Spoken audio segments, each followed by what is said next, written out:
Sili, pino, saging, carrots, malunggay mga kapoks. Yan.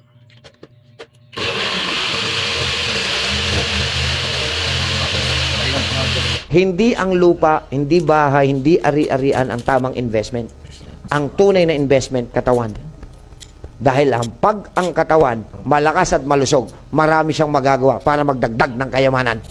Pero kapag ang katawan mahina na, wala nang pumapasok, puro palabas pa yan.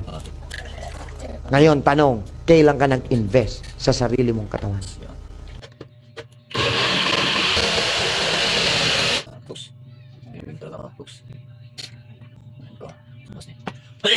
Boss, kami natin. Boss. Yan. Yan. Hindi pa sa video. Yan mga kaplos, ilang siya sa umaga. Yan. Bigyan pa isa. Wow, umuso mga kaplos. Gusto niya yung maliit. Yan mga kaplos. Bigyan yung ano mga kaplos. Sabi mo. Okay kaplos. Good. Ayan, so banana. Dalawang baso lang ganito mga kaplos. Inumin niya.